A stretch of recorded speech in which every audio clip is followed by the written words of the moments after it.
Hello guys, welcome back to my channel. అందరూ ఉన్నారు, నేనైతే చాలా బాగున్నాను. సో టుడే వచ్చేటప్పటికి day 4 of daily vlogging. So ఈరోజు స్పెషల్ అంటే తెలుసుగా, ఆర్సీబీ కప్ అయితే కొట్టేసింది. ఆల్మోస్ట్ 18 ఇయర్స్ స్ట్రగుల్ తర్వాత ఫైనలీ ఈ ఇయర్ అయితే ఆర్సీబీ అయితే కప్పు కొట్టేసింది. అసలు 20th ఓవర్లో లైక్ లాస్ట్ ఓవర్లో సో మనకి ఆల్మోస్ట్ 1 ఓవర్కి 30 రన్స్ అలా కావాలి. సో ఆల్మోస్ట్ గెలిచేసాం అనుకున్నాము. సో అప్పుడు విరాట్ కోహ్లీనే చూపిస్తున్నాడు కంప్లీట్గా, బౌలర్ని లేదు, బ్యాట్స్మెన్స్ లేదు. బట్ ఆ ఎమోషన్స్ ఏవైతే ఉన్నాయో ప్రతి ఒక్క ఆర్సీబీ ఫ్యాన్, ప్రతి క్రికెట్ ఫ్యాన్ కనెక్ట్ అయిపోతాడు అనమాట. సో అంత క్లియర్గా విరాట్ కోహ్లీని చూపించేశాడు.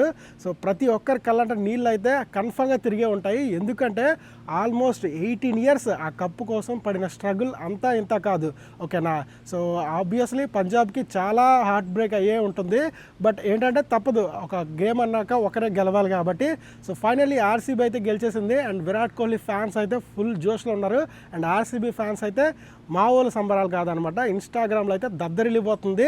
సో ఈరోజు వీడియో అయితే కంప్లీట్గా స్టార్ట్ చేసేద్దాం. అండ్ ఎవరైతే ఫస్ట్ టైం చూస్తున్నారో వీడియోని అయితే లైక్ చేయండి, ఛానల్ సబ్స్క్రైబ్ చేసుకోండి. మీరు చేసే చిన్న లైక్ అయినా సరే నాకు మంచి మోటివేషన్ వస్తుంది, ప్రతిరోజు వీడియోస్ చేయడానికి అయితే ఎనర్జీని తీసుకొస్తుంది. సో ఇంకెందుకు ఆలస్యం, వీడియో అయితే స్టార్ట్ చేసేద్దాం, చలో. సో వర్కింగ్ డే అవ్వడం వల్ల ఏంటంటే మ్యాచ్ మొత్తం కంప్లీట్గా చూడలేకపోయాను. బట్ ఏంటంటే లాస్ట్ 2 అవర్స్ ఏవైతే ఉన్నాయో అది ఎగ్జాక్ట్గా లంచ్ టైంలోనే పడింది అనమాట.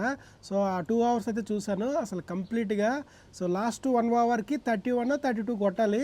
అసలు ఆ ఓవర్లో ఫస్ట్ బాల్ టుడీ ఎంత వచ్చింది, అప్పుడే మ్యాచ్ అయితే ఫిక్స్ అయిపోయింది. So RCB గెలిచేస్తుందని. సో ఆ టైంలో అయితే విరాట్ కోహ్లీని మాత్రమే చూపిస్తున్నాడు అనమాట కెమెరామెన్, ఆ ఎమోషన్స్ అవన్నీ. సో ఆ టైంలో అయితే మాత్రం చాలా హై ఇస్తుంది ఆర్సీబీ ఫ్యాన్స్కి కానీ, లేదంటే క్రికెట్ ఫ్యాన్స్కి కానీ. సో ఇప్పుడైతే కంప్లీట్గా హైలైట్స్ పెట్టుకొని అయితే మ్యాచ్ చూసాను.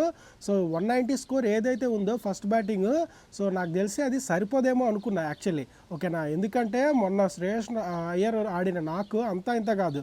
సో అలాంటి నాకు ఇంకొకటి పడ్డది అంటే 190 స్కోర్ అసలు చాలా చిన్న స్కోర్ అనమాట. అండ్ విరాట్ కోహ్లీ కూడా సో లైక్ 35 బాల్స్లో 43 అనేది, సో స్ట్రైక్ రేట్ కూడా చాలా తక్కువే ఉండేది. సో అదేమన్నా ప్రాబ్లం అవుతుందా కూడా అని కూడా ఉండేది అనమాట మైండ్లో.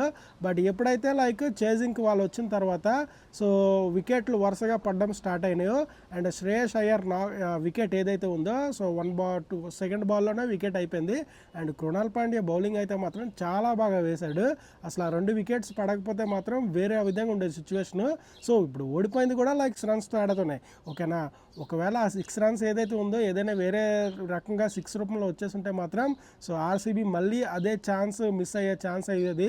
బట్ ఎనీవే వాళ్ళకి ఫేవర్గా వచ్చింది మొత్తం మ్యాచ్ అయితే మాత్రం. సో వాళ్ళైతే ఫైనల్లీ ఈ సీజన్ అయితే గెలిచేశారు. అండ్ ఇంకా Virat Kohli friend AB de Villiers and Chris Gayle వీళ్ళందరూ కూడా వచ్చారు ఆ సెలబ్రేషన్స్కి. సో చాలా మంచిగా జరిగింది మ్యాచ్ అయితే మాత్రం. సో ఎనీవే సండే పడుంటే మాత్రం చాలా మంచి హంగామా, ఫ్రెండ్స్ అందరూ వచ్చేసి మంచిగా. ఇండియాలో అంటే అది నైట్ టైం, బట్ అమెరికాలో ఏంటంటే అది మధ్యాహ్నం టైము అలా టైం అవుతుందన్నమాట. సో మంచి ఎంజాయ్ చేసేవాళ్ళము. బట్ ఇంతకుముందు ప్లాన్ ప్రకారం ఏంటంటే అది మనకి సండే రోజు అయ్యేది. బట్ ఏంటంటే సో మధ్యలో ఈ పాకిస్తాన్ వార్ ఏదైతే జరిగిందో సో దానివల్ల పోస్ట్పోన్ అయితే చేశారు. బట్ చేయడం మంచిదే, ఎందుకంటే మనకి సో ఇండియన్ గవర్నమెంట్ ఏదైతే చెప్పిందో సో నేషనల్ సెక్యూరిటీ ఏదో మెయిన్ ప్రియారిటీ. సో దానివల్ల పోస్ట్పోన్ అయితే జరిగింది. బట్ ఎనీవే మనకైతే ఎంటర్టైన్మెంట్ ఏదో ఒక రూమ్లో వచ్చేసింది, 1 వీక్ డిలే అయినా సరే. సో ఇదనమాట ఈ సీజన్కి అయితే మాత్రం. చెన్నై కూడా అనుకున్నంత రేంజ్లో ఆడలేదు. అండ్ హైదరాబాద్ కూడా సో ఏదైతే మనకి కాటేరమ్మ కొడుకుల్లో హై ఇచ్చారో సో ఫస్ట్ మ్యాచ్ బేబల్ సంగ్ ఆడారు, అండ్ లాస్ట్ మ్యాచ్ అండ్ మధ్యలో ఒక మ్యాచ్ కూడా 245 రన్స్ చేజింగ్ని ఈజీగా కొట్టారనమాట. సో హైదరాబాద్ కూడా ఓకే పర్ఫార్మెన్స్. సో పర్వాలేదు, మన హైదరాబాద్కి ఆ రేంజ్, ఆ హై స్కోర్ ఏదైతే ఉందో సో అది కొడితే ఉంటే మాత్రం వీళ్ళకి సరిపోతుంది అనమాట. సో చూద్దాం మళ్ళీ నెక్స్ట్ సీజన్లో వాళ్ళు ఇంకా కంబ్యాక్ ఇస్తారేమో. సో నెక్స్ట్ సీజన్లో 300 కొడతారేమో అని చెప్పేసి. సో బట్ ఈ సీజన్కి అయితే మాత్రం మిగతా అన్ని టీమ్స్ చాలా ట్రై చేశాయి. రిషబ్ పంత్ కూడా లైక్ చాలా హెవీ ప్రైస్తో కొన్నారని చెప్పేసి ఆ ప్రెజర్ క్లియర్గా కనిపించింది. రిషబ్ పంత్ కూడా లాస్ట్ గేమ్లో 100 కొట్టడం తప్పించి మిగతా అంత గేమ్స్లో కూడా సో అంత టఫ్ ఫైట్ అక్కడ ఇవ్వలేదు. అండ్ ఈ సీజన్కి వచ్చేటప్పటికి ద బెస్ట్ థింగ్ ఏంటంటే like 14 years old kid, so Suryavanshi like Vaibhav Suryavanshi. So ఆ 35 బాల్స్లో సెంచరీ ఏదైతే కొట్టాడో సో అది ఫినామినల్ అనమాట, మామూలుగా ఆడలేదు. అండ్ ఈ సీజన్లో మనకు దొరికిన వజ్రం అనమాట అది ఇండియన్ క్రికెట్ టీంకి. చూద్దాం ఫ్యూచర్లో మొత్తం క్రికెట్లో మేబీ అతని పేరు ఇంకా ఎక్కువ వినిపిస్తుందేమో. సో అండ్ తర్వాత వచ్చేటప్పటికి ఇంకా కేఎల్ రాహుల్లో కూర్చు కూడా మంచి నాక్స్ అయితే వచ్చినాయి, బట్ బ్యాడ్ లక్. అండ్ ఇంకా పంజాబ్ సైడ్ అయితే బట్ బ్యాడ్ లక్ అంతే, ఇంకా ఈరోజు వాళ్ళది కాదు. వాళ్ళు చాలా ట్రై చేశారు, ఇంతవరకు వచ్చారు, చాలా ఫైట్ ఇచ్చారు. అండ్ మనకి శ్రేయస్ అయ్యర్ కూడా లాస్ట్ ఇంటర్వ్యూలో చెప్తా వచ్చాడు అనమాట, we last the battle but not the war అని చెప్పేసి. అండ్ కీప్ అండ్ కామ్గా ఉంటూ ఆ లాస్ట్ ఇన్నింగ్స్ ఏదైతే ఫినిష్ చేశాడో సో అది కూడా చాలా వరకు మనం నేర్చుకోవచ్చు అనమాట. అండ్ ఇదంతా ఈ సీజన్ మొత్తానికి అయితే మాత్రం ఇవే హైలైట్స్. బట్ చూద్దాం నెక్స్ట్ సీజన్కి మళ్ళీ ధోని వస్తాడా రాడా అని చెప్పేసి. సో ఎందుకంటే మనకి లాస్ట్లో మనకి ఇంటర్వ్యూలో చెప్పుకుంటూ సో రావచ్చు రాకపోవచ్చు, నాకు కొంచెం టైం ఉంది, సో ఈ 6 months టైం తీసుకొని ఆలోచించి ఇది లోపల ఫిజికల్గా ఫిట్గా అనిపిస్తే వస్తానని చెప్పి అన్నాడు. సో వెయిట్ చేయాలి, సో మళ్ళీ మనకు వస్తాడా లేదని చెప్పేసి. అండ్ ముంబై కూడా లాస్ట్ వరకు అయితే ట్రై చేసింది, మొన్న క్వాలిఫైర్ 2లో అయితే ఓడిపోయింది. బట్ వాళ్ళు కూడా టాప్ బిలో ప్లేస్ నుంచి సో క్వాలిఫైర్ 2 వరకు అయితే వచ్చారు. సో చాలామంది అంటారు అనమాట లైక్ అంబానీ కొనేసారి టీమ్స్ని అది అని చెప్పి ఇది అని చెప్పేసి. సో కొనేదనే ఛాన్స్ అయితే ఉండదు, ఎందుకంటే ప్రతి టీము కష్టపడి ఆడుతూ ఉంటుంది.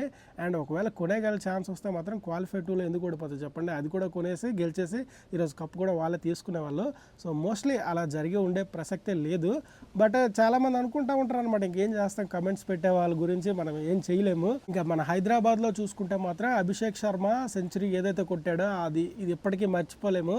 సో అది ఒక్క సెంచరీ కొట్టిన తర్వాత పేపర్ తీసి ఏదైతే చూపించాడో అది హై మూమెంట్ అనమాట, ఓకేనా. సో అది కూడా చాలా గుర్తుండిపోద్ది చాలా రోజుల వరకు. అండ్ గుజరాత్ కూడా చాలా వరకు ట్రై చేశారు, వాళ్ళు అసలు ఒక స్టేజ్లో వాళ్ళే కప్పు కొడతారు అండ్ టాప్ పొజిషన్లో ఉంటారు అని చెప్పి అనుకునే వాళ్ళము. బట్ ఎప్పుడంటే లైక్ ఈ టాప్ 3 ఆర్డర్ ఏదైతే ఉందో గుజరాత్కి అది కొంచెం సో మొదటి నుంచి వాళ్ళు ముగ్గురు ఆడుకుంటూ వచ్చేవారు అనమాట. సో లాస్ట్ 3 games ఏదైతే ఉన్నాయో వాళ్ళ ఫేవర్గా లేకపోయేటప్పటికి సో వాళ్ళైతే 4th పొజిషన్లో ఉండిపోయారు, 3rd పొజిషన్లో. సో ముంబై జీటీ మ్యాచ్ ఏదైతే అయ్యిందో సో ఆ మ్యాచ్లో అయితే ఓడిపోవడం జరిగింది. సో ఇట్లా అనమాట ఈ సీజన్ అయితే మిక్స్డ్గా ఉంది, బట్ ఫైనల్గా ఆర్సీబీకి ఫేవర్గా అయింది. సో మొత్తానికైతే ఈ సీజన్ కూడా కంప్లీట్ అయిపోయింది. ఇకపైన చూద్దాం కెరీర్ మీద అయితే ఫోకస్ పెడతామో లేదా అని చెప్పేసి. మనకి ఎంటర్టైన్మెంట్కి ఓన్లీ క్రికెట్, మూవీస్, పాలిటిక్స్ ఇది తప్ప మన ఇండియన్స్కి సో ఇండియాలో ఎంటర్టైన్మెంట్ అయితే ఉండదు. సో చూద్దాం ఇక్కడ నుంచి అయినా కెరీర్ మీద అయితే ఫోకస్ పెడతామో లేదో. సో ఇది గాయస్ ఈ రోజుకి వీడియో, ఇంకొక వీడియోలో మళ్ళీ కలుసుకుందాం. Thank you so much for watching. ఇక్కడ వరకు చూస్తే మాత్రం లైక్ చేయండి, ఛానల్ సబ్స్క్రైబ్ చేసుకోండి. Bye bye.